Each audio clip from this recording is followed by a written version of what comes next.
믿는 사람이야 가슴을 하나요 이 세상은 맞춰서 저 앞에 있는 다 싸워 이겨라 주 예수 믿는 힘으로 온 세상이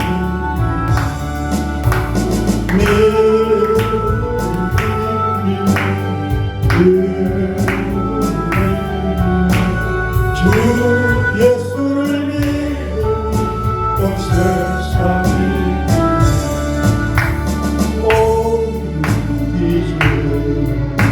근제에 빠지는 진리가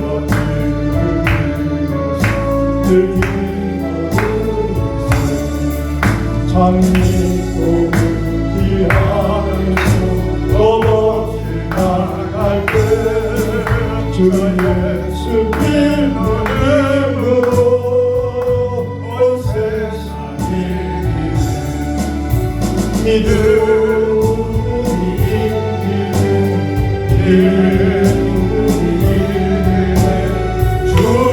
예수를 믿는 온 세상이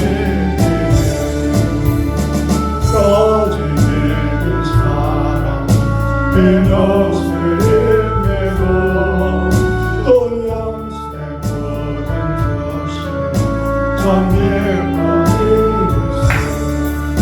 이 어느 세상 지나서 저 찬송하도록 주 예수 믿는 힘으로 온 세상이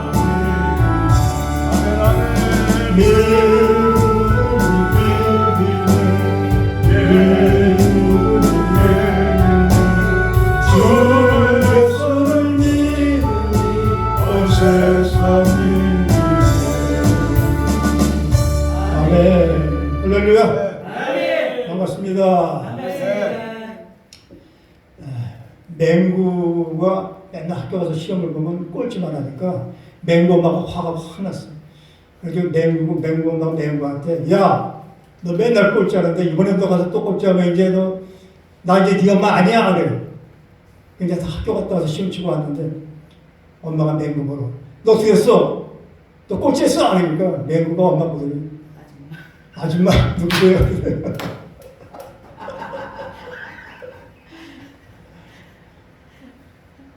오늘 로마서 1장 17절 의인은 믿음으로 살리라 제목으로 같이 말씀을 나누겠습니다. 한 10년 전에 우리나라에서 들어와서 대시대 쳤던 아마데우스 영화 보신 분 계세요? 아마데우스 안 계세요? 아카데미상 8개국 수상이 빛나는 영화는 천재 음악가 모차르트하고 그 모차르트를 시기했던 살리에르라는 그 궁정 음악장 그 두 사람이 얘기해요. 이 영화의 첫 장면은 18세기 어느 한 정신병원에서 한 노인이 내가 모차르트를 죽였다라고 하면서 신부님한테 불러서 고해성사를 하면서 절규하는 그런 내용으로서 영화가 시작이 되죠. 이 모차르트는 벌써 아주 어릴 때, 조금만 어릴 때부터 아주 음악으로 천재로 소문났던 사람이에요. 음악을 이렇게 들으면 와서 그 음악 들은 거 그대로 와서 악보에다 옮겨 적고, 오히려 더 멋있게 더 표복도 하는 그런 천재적인 재능을 가진 사람이에요. 이 모차르트는 벌써 어릴 때부터 유명한 그 음악가로 이름을 날리고 있을 때, 이 살리에르는 그냥 평범한 한 아이였어요. 음악은 하고 싶은데, 집에서 아버지가 반대를 해서 음악은 못하면서 그냥 집에 있는 평범한 아이였어요.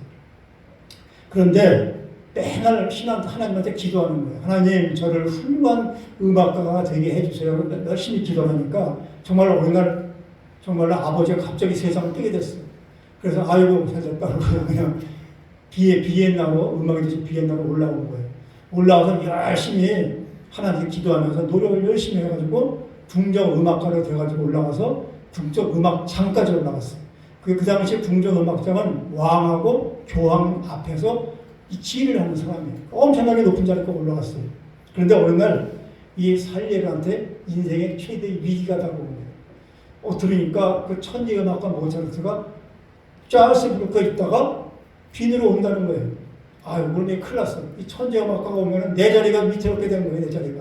이게 이제 천신만고껏에 내가 노력하고 기도해서 이 자리까지 올라왔는데, 아, 모차르트 보면 내가, 이 모차르트는 자기가 천재인 줄 아는 걸 그랬어요. 들어보더니. 내가 도저히 따라갈 수 없는 사람인데 내 자리가 위험해. 그래가지고 막 그냥 그를 증오하면서 하나님한테 막 그냥 그 증오하는, 모차르트를 증오하는 기도를 드리는 거예요.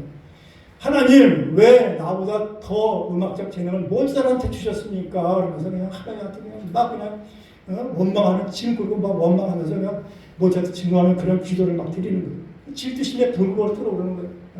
아, 저놈이 나보다도 그냥 더 음악 재능 가지고 내 자리를 이거 뺏겨 생겼으니까 이거 나가 막 하면서 증오심, 질투심 불구를 올라. 그런데 아이러니하게도 정작 하나님한테 많은 재능을 받았던 그 모차르트는 술과 여자를 좋아하고 쾌락을 좋아해요. 그러니까 뭐 생각해보세요. 나는 재산이 뭐가 필요 없어. 결혼까지 했는데도 다 갖다 그냥 부인과 태는 다 갖다 잡히고 술, 여자, 쾌락 그냥 그렇게 사니까 아주 그냥 사는 꼴이 아주 비참하게 됐습니다. 결국 일찍 죽어버려요. 그 영화에 보면은 그 모차르트 부인이 살리에를 찾아와서 일자리 달라고 부탁하는 그런 장면이 나와요. 근데 뭐 모차르트는 그러다가 일찍 죽고, 살리에르는 정말로 그 아주 자신이 작곡하는 것은 다 하나님이 나한테 이렇게 하나님을 위한 것을 고백하면서 아주 그냥 그 음악을 열심히 하면서 긍욕적인 삶을 살고 인생에 성공을 하는 거예요. 그런데 우리가 일반 은총이 없어 일반 은총이라는 걸 생각해 봐야 되는 거예요. 우리가 부자로 살고 유명한 학자가 되고 싶고 운동선수가 되고 이런 거는요, 믿음하고 관계가 없는 거예요. 정말로 우리가 잘 생각해 봐야 돼요. 내가 눈에 보이지 않는 거 확실하지도 않아. 죽고 나서 못 하는 게 무서운 거 있었지. 지금 내가 여기 있을 때 확실한 걸 나한테 해주세요. 그런 관심이 나타나면 교회 다닐 필요가 없어요. 예배 다니는 시간에 장사하고, 예배 드는 시간에 장사하고 돈 벌고, 교회 헌금 적금 들고, 시간에 공부하고 운동하고 그러면요, 그 재능 더 키워주는 거예요. 생각해 보세요. 유명한 학자나 부자나 운동선수 중에서 믿는 사람이 많아요? 안 믿는 사람이 많아요? 안 믿는 사람이 많은 거예요. 근데 이 영화는 보여주는 것은 살리에르가 열심히 하나님을 믿었지만 이 사람한테 잘못 믿은 거예요. 하나님. 이 영화가 주는 메시지는 하나님한테 사랑을 받으려면 네가 그 사람과 나를 비교하면서 그 사람을 질투하고 그 사람을 증오하고 그러지 말고 그 사람을 이해하고 그 사람을 존중해주고 그 사람을 사랑하는 것이 정말로 신에게 사랑받는 것이다 라는 메시지를 이 영화는 보여주고 있습니다. 자, 살리에르의 기도 중에 이런 부분이 나와요. 하나님, 나를 유명한 작곡가가 되게 해 주십시오. 그래서 나에게 풍성한 유명세를 허락하여 주시어 마음껏 그 유명세를 누리게 해 주십시오. 그러면 내가 도덕적인 삶을 살겠습니다. 그리고 내 평생의 많은 음악으로 하나님을 영화롭게 하겠습니다. 자, 이 기도는 뭐 문제가 있습니까? 문제가 없을 것 같죠? 뭐 우리가 보통 하는 기도와 비슷해. 문제 없을 것 같은데, 살리에르로부터 비춰지는 그 하나님은요, 상인의 얼굴을 가진 하나님이야. 그는 인간과 거래하는 하나님, 인간과 협상하고 흥정하는 얄팍한 하나님으로 그려진단 말이에요. 우리가 행하는 착한 행동들을, 우리의 도덕적 행위들을 딱 정립해놨다가 내가 죄를 지면은 그걸 탁탁 까는 그런 탕감시키는 그런 하나님을 이해하고 있다는 거예요. 계산적인 하나님을 이해한다는 거예요. 문제는 그런데 영화 속에 이 살리에르뿐이 아니라 오늘 많은 크리스찬들이 이런 하나님과 이렇게 거래를 하고 있다는 것입니다. 인간의 마음속에는 착한 일을 하면 하나님이 도와주시고 상 주시겠지만은 보상의 원리가 깊이 각인되어 있어요. 그래서 사람들은 하나님과 도덕적인 거래를 통해 하나님, 내가 이렇게 좋은 일 할 테니까 하나님 나 도와주세요, 나 복 주세요. 끊임없이 뭘 해가지고 뭘 받으려고 이렇게 거래를 하고 있다는 거예요. 하나님과 끊임없이 우리 마음속에 다 그게 있어요. 저도 마찬가지예요. 살리에르가 하나님과 거래를 하면서 요구했던 기도를 다시 한번 들어보세요. 우리가 드리는 기도와 닮아있진 않은지, 하나님, 저를 유명한 작곡가가 되게 해주시고 저에게 풍성한 유명세를 허락하여 주시오. 그 유명세를 마음껏 누리게 해주십시오. 그러면 제가 평생에 많은 음악으로 당신을 영화롭게 하겠습니다. 자, 우리와 기도하고 비슷한 점이 없어요. 하나님, 이번에 우리 사업을 성공시켜 주세요. 많은 돈을 벌게 해주시고 나를 증거시켜 주시고 나를 유명한 목사가 되게 해주시면 내가 평생 하나님께 영화롭게 하고 하나님께 영광 돌리겠습니다. 이런 기도 맨날 드리잖아요. 자, 하나님과 거래하고 하나님과 흥정하는 가르침으로 가졌어야 되더라고요. 이런 설교들은 대개 이런 패턴으로 흘러가요. 자, 그리스도인이라면 이렇게 행동해야 돼요. 그러면 하나님께서 여러분에게 복을 주실 것입니다. 이런 행동하면 복을 주실 것입니다. 여러분이 그리스도인이라면 11조를 잘 드려야 돼요. 언제나 11조 드려야 되고 11조 떼먹으면 안 돼요. 매일 기도 생활해야 되고 새벽기도 빠지면 안 돼요. 열심히 새벽기도 드려요. 주일 성수해야 돼. 그러면 하나님이 여러분에게 복을 주실 것입니다. 자, 이런 설교가 지닌 틀은 분명해요. 첫째, 당신에게는 이러이러한 문제점이 있습니다. 둘째, 이런 문제들에 대해서 성경은 이렇게 하라고 명령하십니다. 셋째, 그러므로 가서 당신은 그 시키는 대로 하십시오. 그러면 하나님께서 당신을 축복하실 것입니다. 그럼 도대체 이런 설교가 뭐가 잘못되는 거예요? 뭐가 잘못됐다는 겁니까? 이런 설교. 이런 설교에서는요, 성경은요, 율법 전서랑 똑같아요. 율법 전서. 더 심각한 문제는요, 인간을 사랑한 하나님의 그 사건이 상인들의 거래로 전락됐다는 거예요. 자, 여러분, 세상에 아무리 어리석은 사람이라도 말을 마차에 뒤에 다는 사람, 앞에 달아야 마차가 가지 뒤에 다는 사람 없잖아요. 말을 뒤에다 달면 마차가 뒤로 와, 뒤로. 순서가 거꾸로 됐다는 거예요. 앞에 달아야 마차가 갈 거 아니에요. 이런 설교나 이런 지도는요, 말을 마차에 뒤에 다는 거예요. 인간의 행위가 앞에 가요, 행위가. 내 행위가 앞에 가고 하나님의 은혜가 그 뒤를 따른다는 거예요. 이런 설교는. 내 행위가 앞에 가고 설교가 뒤를 간다는 거예요. 인간의 행위가 신을 감동시킨다는 겁니다.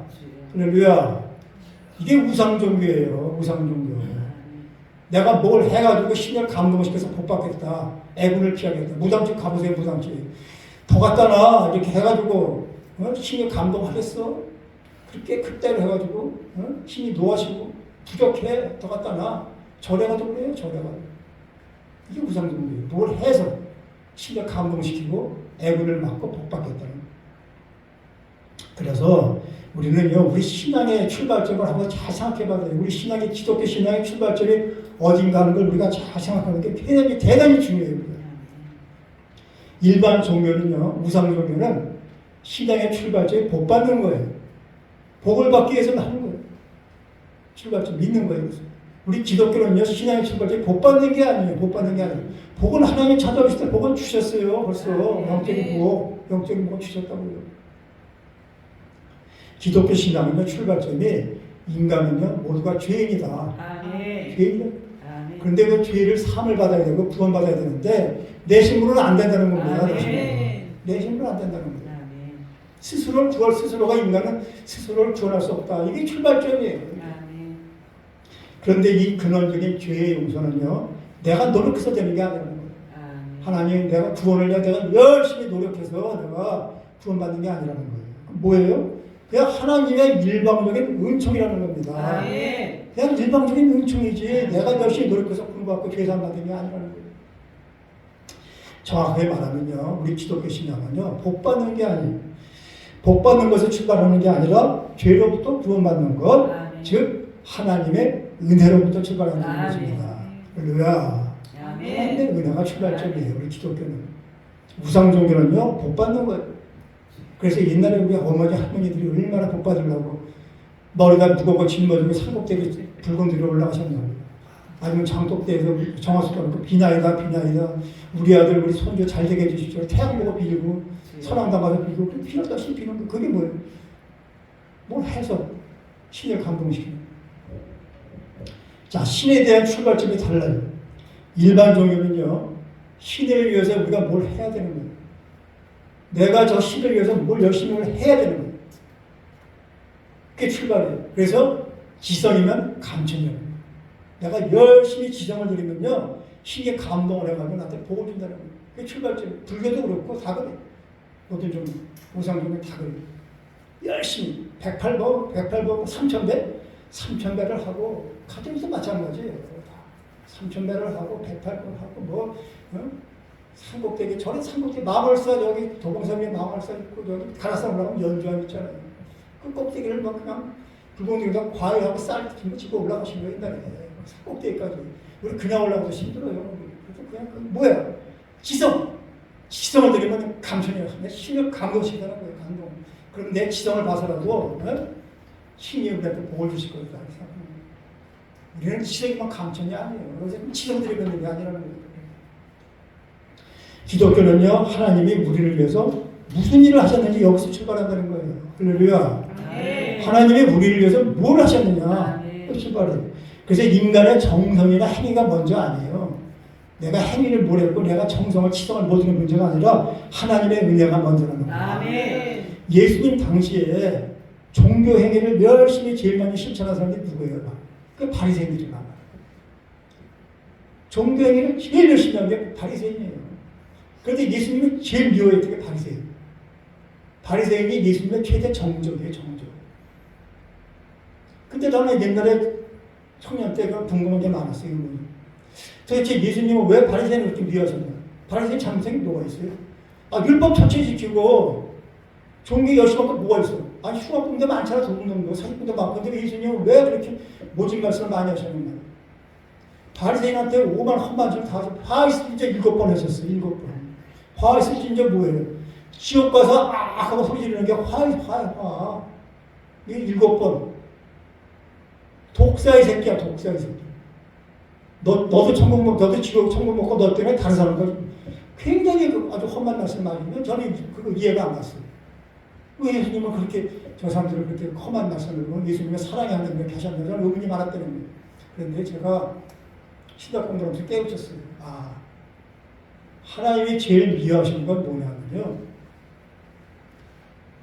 위선자가 싫어, 위선자. 겉과 속이 다른 사람을 싫어하셨다는 거지. 겉으로는 거룩해. 집사, 장로, 목사. 속에는요, 속 마음에는 아주 시커매서. 그거 제일 미워하는 거예요. 이중인격자. 겉과 속이 다른 사람. 하나님은 우리 일의 결과보다요, 과정을 보세요. 하나님의 방법을 일을 했냐. 우리는 결과를 봐요, 다 결과를. 목사 몇 명 모여. 그럼 끝나. 목사님들 서면요, 교회 몇 명 모이면 끝나. 100명 모이는 목사님들 크다가 1000명 모이는 사람이 저 어디로 가. 결과를 보시는 게 아니고 과정을 보시는 거예요. 그리고 우리가 하는 행동이나 말보다도요, 그 마음과 동기를 보시는 거예요. 올바른 일을 해도 네가 어떤 동기로 그 일을 했어. 교회 보면요, 이런 사람이 있어. 말을 그렇게 옳은 말을 해. 그런데 그 동기가 뭐냐, 네가 그렇게 하면. 그게 중요하다. 모세를 미리암이 뭐라고 했어요, 미리암. 고라의 반역도 마찬가지고. 왜 너만 선지자야? 미리암이 올바른 얘기했어요. 왜 그 얼굴 까만 여자하고 네가 결혼해? 그 이방인인데, 그 맞는 말이에요. 근데 그 미리암의, 모세의 누나 미리암 속에 뭐가 있냐면 질투심이 있었다는 거예요, 모세에 대해서. 너만 선지자야? 미리암은요, 여선지자 최초였는지. 홍해바다 건넜을 때 소를 막 침칠 때 다 쫓아나왔어. 그리고 너 키운 게 나야, 나. 내가 종이 상자를 보내가지고 너 한 거 너 키운 나야. 근데 뭐 너만 하나님 종이야? 그게 깔려 있었던 거야. 그렇게 말할 수가 없으니까 왜 그 얼굴 까만 여자가 네가 결혼을 해? 명분을 세운 거예요. 하나님 그거 아시고 문득방 만들었어. 고라도 똑같아. 고라도 다 네 자손이 4천관, 8천관인데 당신만 주의 종이에 이래가니까 그냥 벼락 맞아가고. 그래서 우리는 마음을 보신다는 거예요. 어떤 일을 할 때 그렇지한 말을 하더라도 그 사람이 그 속에 어떤 동기를 하느냐, 질투심에서 하느냐, 무엇 때문에 그걸 보신다는 거예요. 할렐루야. 그래서 기독교는요, 인간의 정성이나 행위가 먼저가 아니에요. 하나님의 은혜가 먼저입니다. 하나님이 먼저 움직이셨고 하나님이 먼저 사랑하셨어요. 그래서 기독교에서는요, 하나님의 은혜가 출발점이에요. 오늘 우리가 이렇게 마음으로 뭐로 반응하고 있는 거예요. 지금 우리가 반응하는 것은요, 뭐예요? 먼저 사랑하시는 하나님의 은혜에 대한 응답이에요. 그래서 우리가 이거 좀 하는 거예요. 그래서 이거 하는 거지. 뭐 우리가 여기서 왜 이걸 하겠어요? 그래서 하나님은요, 우리가 어떤 정성이나 어떤 반응에 따라서 베풀 은혜를 결정하신 게 아니라, 내가 어떤 정성을 많이 들였고 뭐 헌금을 많이 들였고 뭐 새벽기도를 많이 했고 물론 하지 말라는 거 아니에요. 목사님들이니까 이런 얘기, 성도앞에서 이런 얘기 못하지. 목사님들한테는 다 할 수 있어요. 근본적으로 얘기할 수 있는데 성도들 앞에서 그렇게 얘기하면 또 이것도 뭐 오해한다고. 새벽기도 안 해도 된다고 안 나와요. 그럴 때는 그렇게 못하지만은 목사님들 앞에서는 정수를 뚫는 거예요. 다 아시는 분들이기 때문에 내 정성이나 반응에 따라서 은혜를 좀 주고 많이 주는 게 아니라는 거예요. 하나님은. 죄로 말미암아 죽을 수밖에 없는 우리를 먼저 사랑하신 분이 하나님이라는 것입니다. 그래서 사도 바울이 로마서 5장 8절에서 우리가 아직 죄인 되었을 때 그리스도께서 우리를 위하여 죽으심으로 하나님께서 우리에 대한 자기의 사랑을 확증하셨다고 말씀하십니다. 이게 복음의 핵심이에요. 복음이 뭐야 그러면 이거 얘기하면 돼요. 로마서 5장 8절. 우리가 죄인 되었을 때 우리를 위해서 그리스도께서 죽으신 거예요. 그럼으로써 하나님이 우리에 대한 사랑을 확증해요. 나는 몰랐어요 그때. 우리가 다 마찬가지예요. 그때 왜 하나님을 뭘 찾아서 구원을 우리 몰라.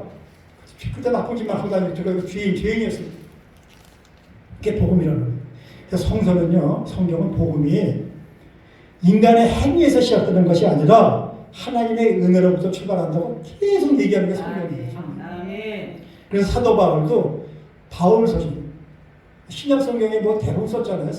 바울 서신 가만히 보면은요, 앞에는요, 로마서도 마찬가지예요. 로마서도 앞에 1장부터 11장까지는 우리가 다 죄인이고 하나님이 우리를 위해서 뭘 했느냐 그걸 쭉 쓰고 있어요. 그 뒤에 가서 12장이 뭐예요? 그래서 우리 몸을 거룩한 산 제사로 드려라. 사도 바울도 이런 식의 원리에서 쓰고 있다는 거예요. 에베소서도 마찬가지. 앞에 1장부터 3장까지는 먼저 인간을 사랑하신 하나님의 은혜에 대해서 다 쓰고 있어요.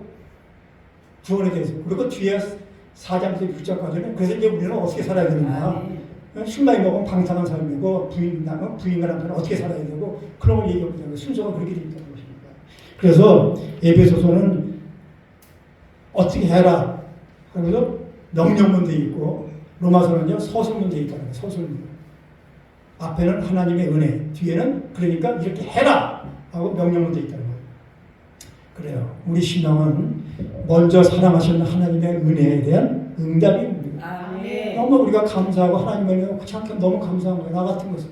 그러니까 이렇게 예배를 한테 드리고 한 번 오면 한 번이라도 더 예배 드리고 싶고 화요일부터 계속 계신 분들도 계시고 그 말씀을 한 번 더 예배 드리고 가고 싶고 예배 드리고 싶고 이게 성령 받는 사람들의 특징이에요.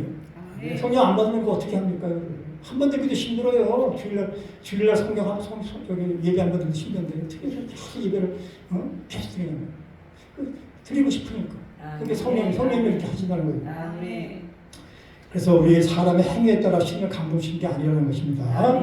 그래서 우리의 기독교 신앙은요, 일반 신앙은 지성이면 감편이지만은 우리 기독교 신앙은 감전하셨기 때문에 우리가 지성을 드리는 거예요. 반대라는 거예요. 반대. 하나님이 먼저 움직이신 것에 대해서 우리가 감사하고 이에 대한 응답으로 우리가 정성을 드리는 거예요. 이렇게 지금 예배 드리는 거예요. 그래서 우리의 신앙은 하나님의 절대적인 은혜를 감사함으로 받고 그것을 몸으로 실천해야 돼. 알았으면 이제 몸으로 실천해야 돼. 실천. 그래서 로마서 12장 1절에 뭐예요? 우리 몸을 거룩한 산 제사로 드려라. 올바른 신앙은 하나님의 은혜에 대한 인간의 응답이에요. 이것은 머릿속에만 있으면 안 돼요. 그리고 몸으로 나타나야 되고 어떻게 돼? 삶으로 이어져야 돼요. 이 신앙이 자꾸 성숙되어 가면요. 그래서 신앙의 3단계 3H라고 제가 말씀드렸잖아요. 헤드, 머리에서 하트, 가슴으로 왔다가 핸드, 손으로 와야 돼요. 마지막 단계. 신앙이 머릿속에서만 남아있고 가슴만 뜨고 손과 발이 안 움직여. 아무것도 안 해. 삶이 안 바뀌어. 그러면 지적 동의라고 해요. 지적 동의. 지식적으로 동의하는데 삶이 안 바뀐다는 거예요. 그 가수 중에서 조영남 씨 아시잖아요. 그분이 미국에서 신학교 나온 사람이에요. 근데 그 사람은 사는 게 기독교인 같아요. 그런 사람은 바로 지적 동의. 성경 없어요. 신학교 나온 사람이 목사한테 받았는지 안 받았는지 몰라요. 사는 거 봐요. 불신자하고 똑같잖아요. 그러니까 목사님한테 함부로 지식적이다 그런 말 하면 그거 신뢰예요, 신뢰. 지식적이라는 거는 바로 그거예요. 지식적이라는 말은 머리로 알고 마음으로 동의해. 2000년 전에 예수님 계셨어. 하나님 계셔. 근데 행동은 똑같은 거야. 불신자고. 그게 지적 동의. 성령이 안 계십니다. 신앙의 마지막 단계는요. 내려와서 손과 발이 움직여야 된다는 것입니다. 몸을 거룩한 산 제사를 드리는 게 그거라는 거예요. 실천하라는 것입니다. 그래서 이사야 52장 10절과 로마서 10장 15절에서 복음 들고 산을 넘는 너의 발이 아름답다. 아멘. 산을 넘는 너의 발이 아름답다. 이렇게 되어 있어요. 자, 우리가 이제 우리 인생을 되돌아볼 때 우리가 언제 과연 하나님한테 붙들렸을까요? 언제 알 수 없는 힘이 나를 꽉 붙들어냈냔 말이에요. 신앙의 힘이 되는 게 언제? 한번 생각해 보세요. 말로 표현하기 힘든 어떤 힘이 우리를 꽉 붙잡을 때 거부할 수 없는 어떤 목소리나 어떤 힘이 우리를 꽉 강력하게 붙고 우리를 사로잡았다가 언젠가 생각해 보면 우리가 언제 우리를 하나님 어떤 세력에 꽉 잡았냐면 창세기 12장 1절에 보면요. 하나님의 아브라함을 부르셨어요. 하나님의 아브라함을 부르시고 붙잡으셨어요. 이것은 아브라함 한 사람한테만 적용되는 게 아니라 하나님의 자녀로 부름받은 우리 모두한테 적용되는 거예요. 우리도 하나님이 부르신 거예요. 아멘. 내가 하나님을 믿기로 선택한 것이 아니라 하나님의 나를 선택하셨다는 거예요. 내가 교회 나가야지. 내가 예수 믿는 게 그런 것 같지만은 내가 결단해서 교회 나간 것 같아. 내가 미래에 같지만은 실상으로 어떻게 돼요? 하나님이 나를 선택하셨다는 것입니다. 그래서 신앙의 주도권을 쥔 당사자는 아브라함이 아니에요. 내가 먼저 하나님 사랑한 것이 아닙니다. 주도권 쥐고 있는 건 하나님이십니다.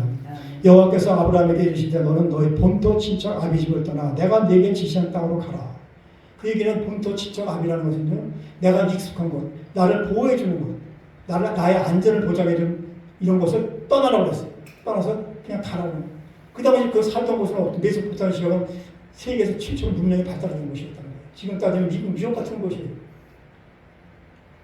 최초로 제일 발달되는 거예요. 근데 지금 아프리카 같은 그런 땅, 팔레스타인 땅으로 가라는 거예요. 그 본토 친척 아비를 떠나면 어떻게 돼? 내가 나를 보호해준 안전장치가 없는 거죠. 그냥 가라는 거예요. 그런데 부를 때는요, 항상 사명을 주시는 거예요. 우리도 마찬가지로 우리를 하나님 택하시고 부르셨을 때 우리의 사명이 뭔지 한번 생각해 보기 바랍니다. 사명을 주신다는 거예요. 하나님은 아브라함을 어떻게 불렀어요? 복의 근원으로. 복의 근원으로 불렀어요. 우리도 그래서 기도할 때 하나님한테 복을 주십시오 이렇게 기도하는 것보다는 복의 근원이 되게 해달라는 거죠. 내가 복을 받게 해달라는 얘기는요. 예를 들어서 내가 땅을 샀어. 땅값이 뛰었어. 그럼 나는 복을 받았어. 부자가 됐어. 땅 판 사람은 어떻게 돼? 그 사람 기독교인이 어떻게 돼? 그게 복을 달라는 거야. 다른 사람 어떻게 되건 말거나 나만 못 받아. 근데 복의 근원이 되면 내가 복을 받았으면 나 때문에 누구 받아? 저 사람도 보고 저 사람도 보고 저 사람도 보고 다 복의 근원. 아브라함을 복의 근원으로 불렀어요. 우리도 목사님도 앞으로 기도하실 때 가능하면 복의 근원이 되게 기도하시기 바랍니다. 예수님도 제자들을 동행하기로 부르셨어요. 요한복음 15장 16절에 너희가 나를 택한 것이 아니요 내가 너희를 택하여 세웠나니 이는 너희로 가서 열매를 맺게 하고 너희 열매가 항상 있게 하여 내 이름으로 아버지께 무엇을 구하든지 다 받게 하려 함이라. 아멘. 하나님의 선택은 일방적이에요. 강권적이에요. 하나님한테 하나님 우리한테 야 너 구원받을래? 이렇게 물어보고 구하신 거 아니라는 거예요. 안 물어보세요. 그냥 강권적으로 일방적으로 부르셨다는 겁니다. 우리 의사 타진 안 했어요. 또 우리 행위를 보고 쟤는 행위가 참 좋네. 쟤는 착한 애야. 율법 잘 지키네. 그리고 보고서는 우리 구원하셨단 말이에요. 안 택하셨을가 아니에요. 그냥 인간의 공로에 따라서 우리를 택하신 것이 아니라는 거예요. 하나님이 그냥 부르셨어요. 그냥 부르시면요 어느 누구도 그 부르심을요 거역할 수가 없어요. 그냥 이상한 신이 그냥 우리를 확 잡는 거예요. 그 방법은 여러 가지 방법을 통해서 그렇게 부르신다는 거예요. 하나님의 부르심은요 우리를 꼼짝 못하게 그리고 그분의 선택은 아주 그냥 우리를 꼼짝없이 못하게 한단 말이에요. 그러니까 칼빈은 이걸 뭐라고 했냐면요 무조건적인 선택과 불가항력적인 은혜다 이렇게 얘기합니다. 하나님은 세상과 달라요. 세상은요 무조건적인 선택이 아니에요. 세상은 전부 조건적인 선택이에요. 결혼할 때 이것저것 다 따졌을 거 아니에요. 결혼할 때 안 따질 거면 무조건적으로 결혼했어요? 남자면 결혼하고 여자면 결혼 아니잖아요. 취직할 때, 결혼할 때, 학교 들어갈 때 세상은 다 조건적인데 하나님은요 무조건적인 아무것도 조건을 안 보셨어요. 키가 작냐, 키가 크냐, 얼굴이 잘생겼냐, 못생겼냐, 피부색이 까마냐, 피부 노라냐, 집이 작은 하고도 안 보시고 그냥 무조건적인 선택하십니다. 불가항력적인 은혜라는 것은 성부 하나님께서 선택하시고 성자 예수님께서 구속하신 백성들을 성령께서 부르시고 거듭나게 하시며 구속하시는 일에 결코 실패가 없다는 게 불가항력적인 은혜라는 거예요. 다른 사람들을 축복해야만 하는 운명이에요. 우리는요, 다른 사람을 저주하면 안 돼요. 우리 선택받은 사람들은요, 특히 목사님들은 다른 사람들을 축복해야 돼. 미운 사람도 축복해야 돼. 무조건 저주하면 안 된다는 거예요. 살리에처럼 저주하면서, 응? 저주하다 결국 자신도 정신병원 가서 그렇게 끝에 이렇게 했다는 거예요. 늙어가지고. 내가 죽였다고 하면서 고해장사하고 막 절교하고 본인도. 응? 잘못 믿어서 이 사람들. 열심히 믿긴 믿었는데 잘못 믿은 거예요. 선택받았다는 것은요, 이제 나의 생사복이 이제 누구한테 달려? 하나님한테 달려. 하나님. 내가 택함 선택받았다는 것은요, 이제는 내가 죽고 사는 게 다 하나님한테 달렸다는 것입니다. 그래서 우리를 두려워하지 말라는 거예요. 왜? 하나님이 우리를 택하셨고 우리를 세우셨는데 뭘 이제 우리는 죽거나 뭐 죽어도 하나님 뜻이고 살아도 하나님 뜻이고 어떻게 어디 가든 다 하나님 뜻이라는 거예요. 내가 마음대로 하나님 자녀에게 포기할 수도 없어요. 빼도 박도 못하는 거예요. 나 예수 안 믿고 포기할 수 없어요. 돈 안 받은 사람들이 그걸 포기하는 거예요. 구원받아 착각하는 사람들이. 돈 안 받았는데 자기 그냥 목사 되고 자기가 장로 되고 해갖고는 나 구원받았는데 자기가 이단으로 가고 그걸 구원받은 사람 아니에요. 잘못된 구원의 확신이야 그냥. 자기 혼자서. 그러니까 교회는 다 100% 구원받은 게 아니라는 거예요. 교회 다니는 목사님도 마찬가지예요. 우리가 하나님을 떠나려고 할 때요, 하나님이 포기 안 하고 찾아 나서신다는 거예요. 예수님 3번 배신한 베드로도 예수님이 찾아오셨어요. 3번 배신. 잃어버린 양을 찾아서 예수님이 산길을 헤매셨어요. 에덴 동산에서 하나님이 아담아 어디 있냐고 찾아다니신 거예요. 우리가 떠나도요, 하나님이 찾아오십니다. 아멘. 누가복음 15장에 보면 탕자를 향한 아버지의 사랑 이야기가 다 탕자. 그렇게 못된 탕자도요, 아버지가 돌아보면 얼마나 기뻐하냐면. 우리가 마찬가지. 그 아버지는 하나님 아버지를 얘기하는 거예요. 그 탕자가 우리를 얘기하는 거예요. 아버지의 품을 떠난 탕자를 부르시는 아버지의 음성에서 우리는 잃어버린 인간을 찾으시는 하나님의 모습을 볼 수 있고 우리를 부르시는 하나님의 음성을 들을 수 있다는 거예요. 종교개혁이 도대체 왜 일어났어요? 종교개혁이. 교회는요, 예수님이 쭉 내려오다가 1054년에 로마 카톨릭 갈라져요. 정교회요. 정교회는 그리스 정교회가 있고 러시아 정교회가 있죠.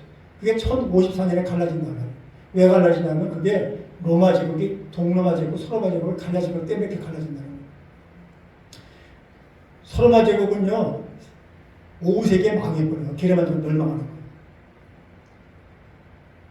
콘스탄티누스 황제, 기독교를 받아들인 콘스탄티누스 황제가 지금의 터키의 이스탄불로 수도를 옮기잖아요. 콘스탄티누스 노플, 그래서 거기서 동로마 제국은 1000년을 더 가요. 근데 400몇십 년에 기원 후 5세기에 게르만족한테 서로마가 멸망해요. 게르만족이 자꾸 단일방을 자꾸 넘어오니까 골치 아픈 거예요, 로마 제국이. 게르만족이 싸움을 잘해요. 막 게릴라전을 하고 슥 들어가 버려요. 쫓아가지고 슥 들어가 버리고. 머리가 아프니까 그 용병을 쓴 거예요, 용병. 돈 주고, 야, 그러지 말고, 나 돈 줄 테니까 우리나라 지켜줘. 그 용병을 쓴 거예요. 근데 그 용병이 나라 보고 바라보는 거예요. 오도아케르라는 용병 대장이 그 동남아를 멸망시킨 거예요. 그래서 그 얘기는 교훈은 뭐 역사에 받는 교훈은 우리 국가 안보는 외국인한테 지키면 돼야 안 된다는 거예요. 우리가요, 동맹은 필요해요. 동맹은. 이 전 세계에서 지금 동맹 없이 자기 나라를 지킬 수 있다는 건 미국하고 러시아밖에 없어요. 러시아도 지금 고전하잖아요. 없어. 그러니까 동맹은 필요하고 민주하고 동맹은 절대 필요하지만은 그 동맹이 우리나라를 지켜주는 건 아니라는 거예요. 어떻게 될지 알아. 동맹이라도 대통령 밖에서 가면 가는 거 접수할 수 있지. 결국 우리가 지켜야 된다는 거예요. 더 위험한 건 뭐냐면은 이거 북한 공산당이 다 쳐들어오니까 지금 용병 쓴 것 같지만 돈 줘서 용병 데려다가 지금 나라 먹었잖아요. 지금 똑같아. 돈 자꾸 줘가지고 김정은이한테 가서 야 달래가지고 돈 주면은 전쟁 안 나겠지? 그게 더 위험한 거예요. 그게 역사에서 우리가 배워야 돼요. 왜 역사를 배우냐고 우리가. 공산당이 어떤 중국 공산당, 북한에서 어떤 그 공산당이 생기면 알아야 되는 거예요. 같은 민족이니까. 같은 민족인데 유교를 이렇게 해서 이렇게 사람 많이 죽였냐고. 잘 알아야 돼요. 우리가 역사에서. 돈 갖고 사자가 되는 게 아니에요. 돈 갖다 퍼준다고 걔들이 오히려 그 돈 가지고 미사일 만들어서 원자 만들어서 우리 공도 위험하게 만들어놨어요. 지금요. 퍼져가지고 옛날부터 노무현부터 해가지고 엄청 퍼져가지고 수억 달러 갖다 박지원이 감옥까지 갔다 왔잖아요. 노무현 때. 그 돈 뭐 했냐고요? 그 미사일을 다 돌아 퍼붓고 난리잖아 지금. 그게 왜 그래요? 미국 나가려는 거예요. 나 나가면 잠수하면 나는 뉴욕 때때 너 뉴욕 때릴 테니까 여기 포기해. 네가 뉴욕 서울 지키려고 뉴욕 포기할 수 있어. 이런 식이라 공갈 쳐갖고 먹겠다는 거예요. 그래서 지금 그런 얘기하면 극우라고 그래 지금. 그런 얘기하면. 올바른 얘기하면. 처음이다 가서 북한하고 자유 평화는 말로 지키는 게 아니라 평화 지키다가 서로 가지고 망했잖아요. 돈 주고 돈 가서 그 오덕길한테 영병대령한테 쳐들어오니까 돈 줘가지고 달려가지고 지켜줘야 계속 날려 먹어버렸대. 그리고 저 동네 가지고 쫓겨가가지고 거기서 1000년 지금의 터키 1500년경에 셀주크 투르크 터키가 쳐들어와서 이제 그때 멸망을 하지만 1000년을 갔어요. 지금도 가보면 하기에는 성벽이 엄청나게 두꺼워요. 성벽이. 그래서 견뎌낸 거예요. 그래서 동남아시아 그렇게 갔는데 1517년에 이것을 기점으로 한국교가 또 갈라졌어요. 그러니까 기독교가 로마 카톨릭하고 정교로 갈라졌는데 500년 있다가 1500년대에 다시 프로테스트가 나오고 종교개혁이라는 데서 종교개혁이 세 개가 된 거예요. 로마 카톨릭, 정교회, 그 다음에 개신교 이 세 개가 됐다는 거예요. 그래서 그 개신교를 영어로 프로테스탄트라고 해요. 이 뜻은 뭐냐면 저항하다, 항거하다 그 뜻이 뭘 저항하냐 뭘. 로마 카톨릭한테 뭘 저항하는데 첫째는요 구원의 진실성을 위해서 저항했다는 거예요. 인간의 의를 구원의 수단으로 삼지 말라는 거예요. 아까 제가 그랬잖아요. 인간이 뭘 해갖고 구원받는 게 아니라고 그랬잖아요. 근데 로마 카톨릭은 뭘 해야 된다고 그랬어요. 아버지가 죄를 지으면 성당 짓기 위해서 아버지가 죄 짓고 해서 성당 헌금하면은 헌금통에 똥 떨어질 때 네 아버지 영혼이 연옥으로 가서 천국 간다 그랬대요.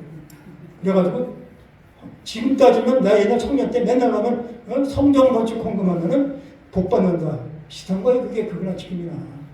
집 팔아서 새로 옮기고 월세방을 옮기고 순봉교회 70년대에 오일 가스 대란이 일어나는데 그거 어마어마한 돈을 지신 거예요.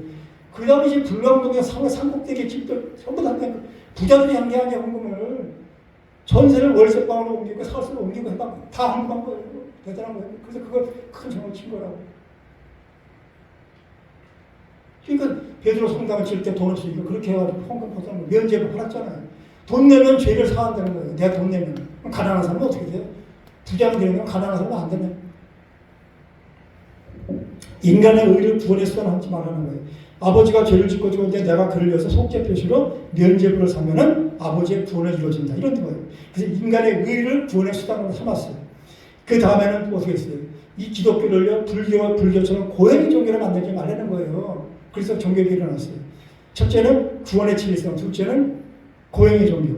로마의 라떼나노 성당이 높은 계단을 무릎으로 올라가는 거예요. 무릎으로. 잠깐 피나고 엄청나게 아파. 참고 올라가는 거예요. 응?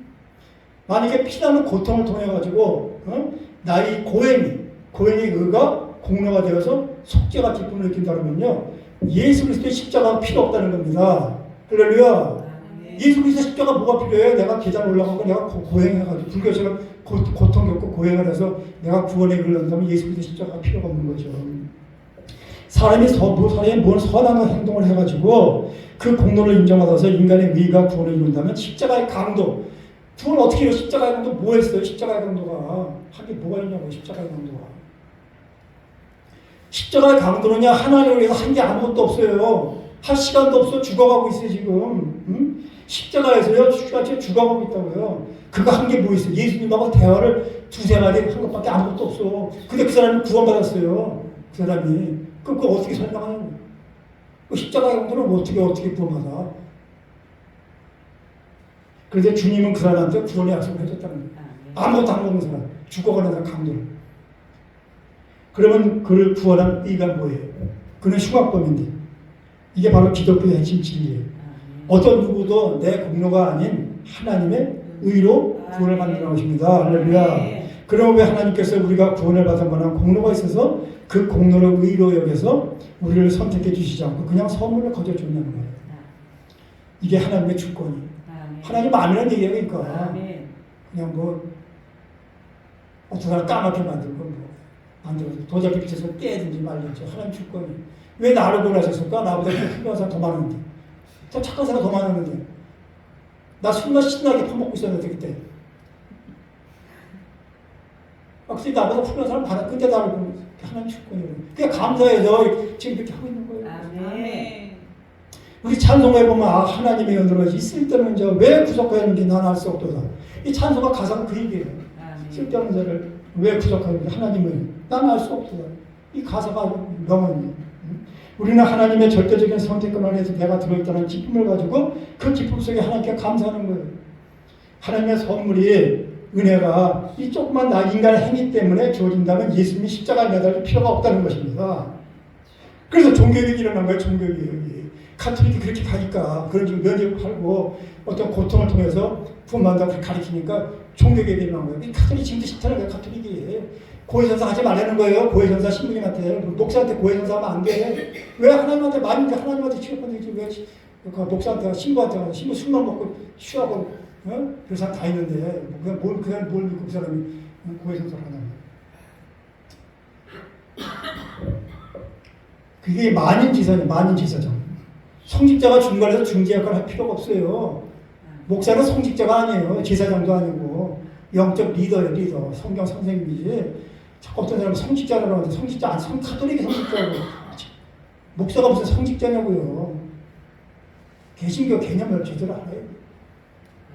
성경 선생님과 제자 사이 영적 지도자 리더 제사장 아니에요. 성직자도 아니고. 그래서 성도님들이 목사님께서 가서 고해전사하면 안 돼. 나 옛날에 뭐 했는데 죄사님 직접 기도해야지 왜 목사님한테 기도해달라고 그래요. 기도는 부탁할 수가 있지만 다 얘기하지 말라는 거예요.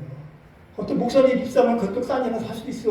그런 사람도 있어요. 또 입사가지고 들은 것도 뭐 하다가 신방하다가 어떤 진짜 자기도 모르게 나온다니까 말 빠른 사람이잖아. 그러면 그게 어떻게 돼? 절대 얘기하면 안 돼. 그런 건 비밀은. 우리가 다 필요 없다는 건 왜 그러냐면요. 그 중보 역할을 예수 그리스도가 다 하셨기 때문에. 예수님이 다 하셨으니까 이제 필요 없다는 거예요. 하나님께서 나를 용서하고 내 죄를 사해주는 권세는 예수님께서 이미 다 이루셨다는 거예요. 그래서 다 이루었다. 테텔레스테로 이렇게 돌아가셨어요. 다 지불했다. 장사 용어에 돈 다 냈다. 내가 다 지불했다. 죽으실 때 십자가에 그래 테텔레스테로 이게 그 얘기. 장사할 때 세임 다 치를 때 그 얘기거든요. 이루었다. 우리까지 미리에 앞서서 다 미리. 그래서 예수님이 십자가에서 달려 돌아가시는 그 순간에 예루살렘 성전의 휘장이 성수장들이 위에서 아래로 쭉 찢어졌다는 거예요. 그곳에는 제사장 중에서 대제사장만 들어갈 수 있었어요. 지성소에는. 그래서 거기서 대제사장이 죄사함을 위해서 백성들을 위해서 거기서 중보기도하는 자리였는데 확 찢어졌기 때문에 어떻게 돼요? 다 들어가 우리가 이제 예수님이 다 찢어버려가지고 다 찢어 이제 우리는 다 들어갈 수 있다는 거예요. 그래서 이제 우리는 누구든지 예수 그리스도의 능력으로 제사장 역할을 내가 해. 내가 제사장이야. 내가 만인 제사장. 내가 제사장. 그걸 누가 열어줬어요? 예수 그리스도가 열어줬다는 것입니다. 할렐루야.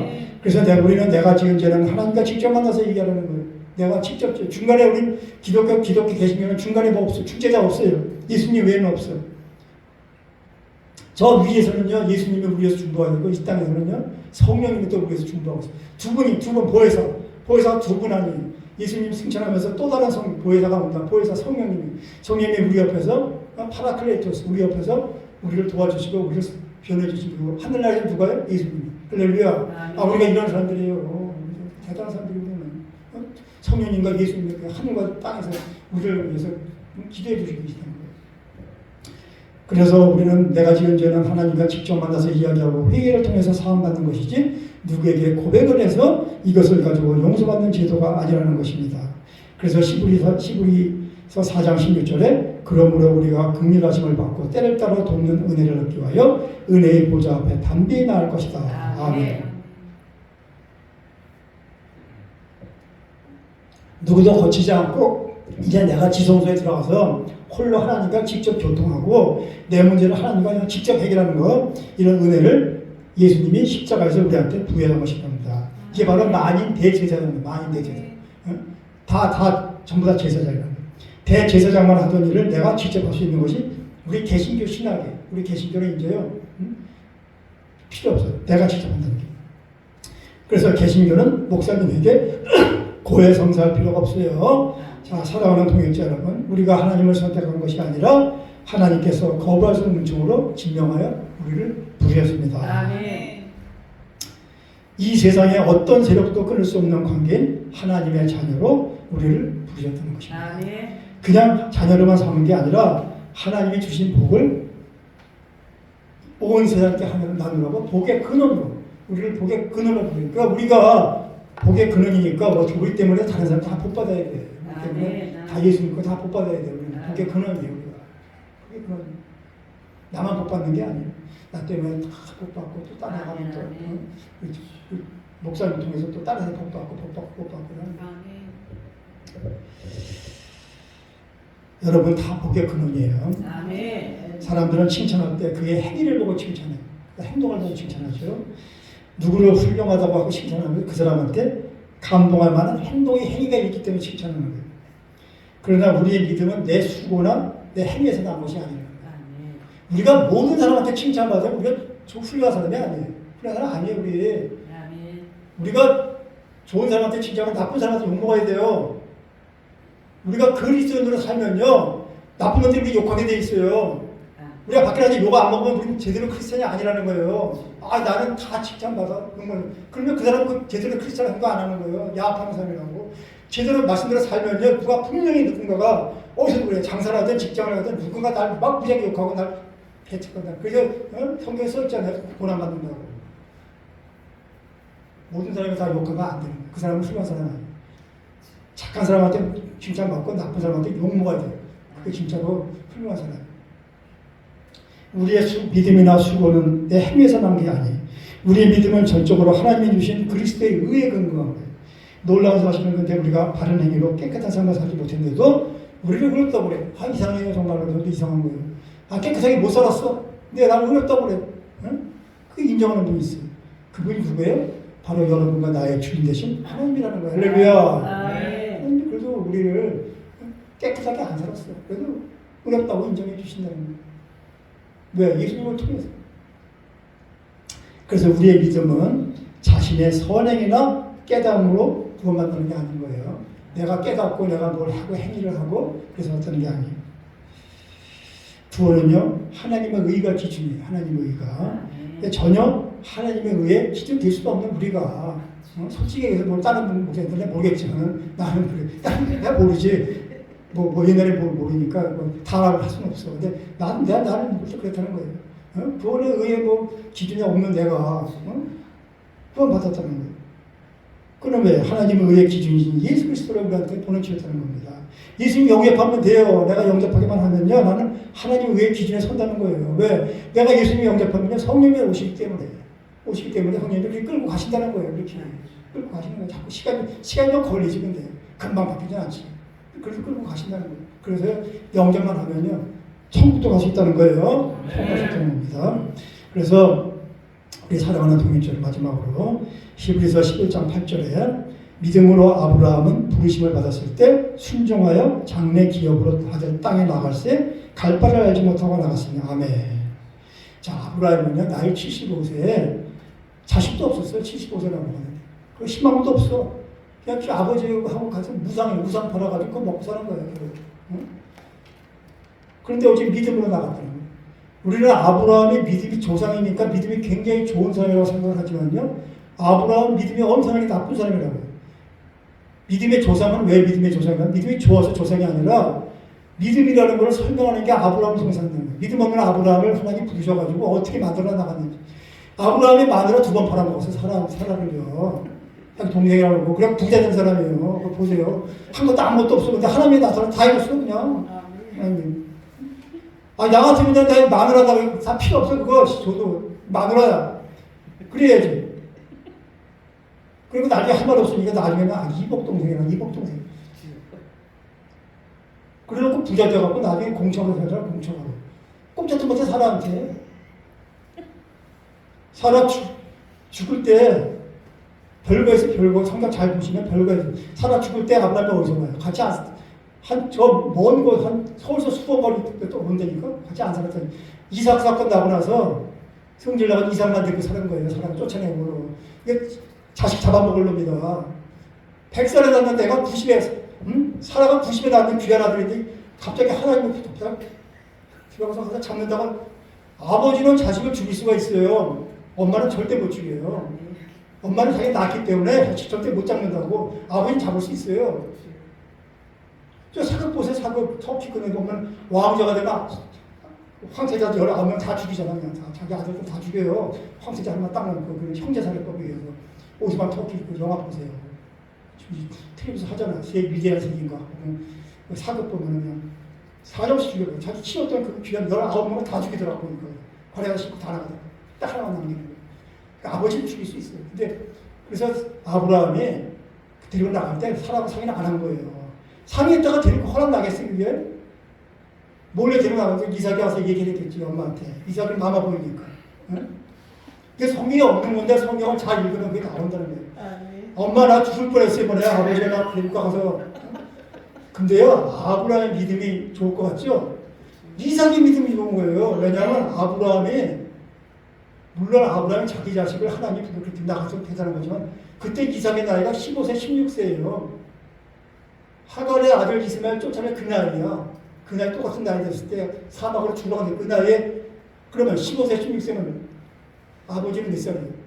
늙어가지고 100 너무 늙었는데, 그러면 아이고 밀어버리면 끝나는 거예요. 내가 왜 죽어 아빠. 근데 가서 지가 가서 그냥 거기 와서 그냥 가만히 있잖아요. 이삭이 대단한, 그 이삭이 순종의 믿음, 순종. 아브라함 믿음, 조상. 이삭은 순종이죠. 야곱은 뭐야? 야곱은 성화. 그게 그래요. 그래서 나는 아브라함보다 이삭이 대단한 거예요. 그 한창 청소년 15세, 16세 아버지 무슨 100살 넘은 노인 밀어버리면 되는데, 그래도 그냥 순종했다는 거야. 그 사건 나고서 별거 해가지고요. 아브라함이 자기 사라가 죽고 나서, 성경 잘 보시면 나중에 세장 가봐요. 세장 가봐서 낳잖아요. 사실 나중에 누가 있어요? 아수르가 인류 최대 악질이에요. 아시리아가 이스라엘 멸망시키잖아, 멸망. 같은 아브라함 그 자손한테 죽이잖아요.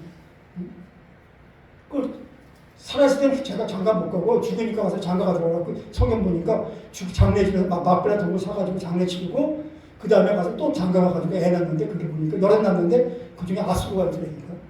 아시리아. 그게 다 같은 아브라함 자손이라는 거죠. 그래서 그러나 아브라함도요, 믿음으로 나가니까 하나님 복을 주셔서 복의 근원이 됐다는 겁니다. 이 얘기하는 얘기는 아브라함의 믿음이 처음부터 좋았던 게 아니라 우리보다 훨씬 못하던 인간이었어요. 아브라함도 아무것도 별걸 없는 인간을 부르셔가지고 했다는 거예요. 그래서 우리들도 앞으로 어떻게 될지 몰라요. 앞으로 우리도 몰라 어떻게 될지. 응?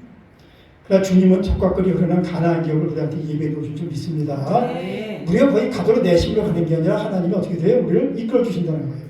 하나님의 아브라함에게 내가 너로 하여금 큰 민족을 이루고 너는 복의 근원이 될 것이다 라고 하신 거예요. 여기서 우리는 전혀 희망 없는 인생도 믿음 안에서 하나님이 예비하신 천국과 그 기업이 준비되어 있음을 우리 믿습니다. 그래서 지나온 과거가 중요한 게 아니라 믿음으로 우리가 세상을 바라볼 때 새로운 인생이 시작되는, 우리가 앞으로 새로운 인생이 시작되는 모든 동역자들 되시기를 주님의 이름으로 축복합니다.